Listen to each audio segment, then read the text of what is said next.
is no longer news that insecurity and criminality are contending for mastery with Nigerian citizens and law enforcement agents. It is also not news that the rate of crimes has spiked in the past couple of years, giving rise to the belief that criminality is increasingly attractive because perpetrators are neither accosted nor adequately punished. Sometime in June 2025, a prominent legal practitioner, Monde Ubani San, raised alarm over the rampant misuse of point of sale (POS) system in transactions in Nigeria, warning that unregulated operations are threatening national security, financial integrity, and judicial processes. Similarly, earlier in 2024, the Financial Institutions Training Center, FITC, released a report on fraud and forgeries in Nigerian banks, stating that POS transactions experienced the highest increase in fraudulent activity, with a 31.12% increase in the first quarter of 2024. There were other fraudulent activities within the financial sector, as disclosed by the report.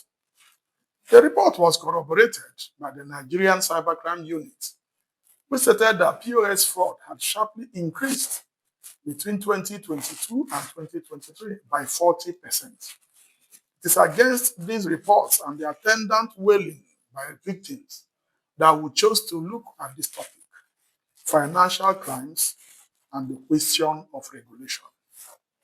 While raising the alarm on how much damage unregulated POS operations is causing the country, Monde Ubani San referred to a high court somewhere in the southeast Nigeria, which, in handling a case of kidnapping and associated crimes, the trial judge lamented that it was almost impossible to make headway in the recovery of the ransom money because the POS machine used to receive the money wasn't properly regulated as per the provider and operator.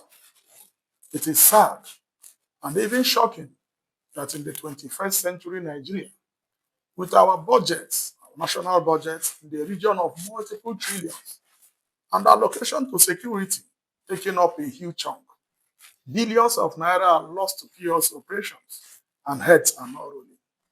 The situation with Nigeria today in this context has deteriorated to a point where even law enforcement agents are victims of POS fraud and they act helpless. In a report in the media recently, a POS operator narrated how her machine was used by fraudsters to receive money from a kidnap ring. She explained after her arrest, that a man who had always patronized her services used her account number to receive the ransom and instructed her to transfer same to sundry accounts. In her case, by a stroke of good fortune, the customer was arrested and the other gang members also picked up. Another operator in Edo State was not so lucky, as the customer had vanished and she was left alone to carry the cross. Apart from using POS machines to advance criminal enterprises like kidnapping and all, there are also instances where customers fall victim to what is known as skimming and phishing. This is basically a situation where the machine is enabled with a device that extracts the key data in a debit card, like the card number, EVV, and PIN, and later used to siphon money from customers' accounts. In many instances, the perpetrator will change location after the act. In other instances, important information linked to the card are extracted via the device and used to siphon the victim's account. The situation has become such that even when the law enforcement agencies are approached to assist, the bill the victim is given to mobilize them to investigate is outrageous.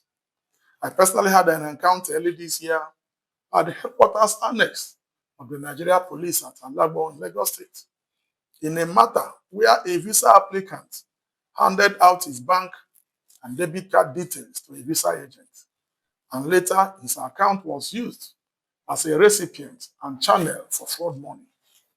The money was then used to purchase a car. In the end, the police arrested every other participant except the visa agent himself, who had obviously scammed. The shocking twist, however, was that the police demanded about 1.5 million naira from the participants to enable them do further investigations somewhere in Edo State, where the POS machine used was located. Of course, the participants could not afford the money, and the matter is now KIV. There is increased frustration in the land, as is often said, the streets know the smile, yet Nigerians are suffering and smiling.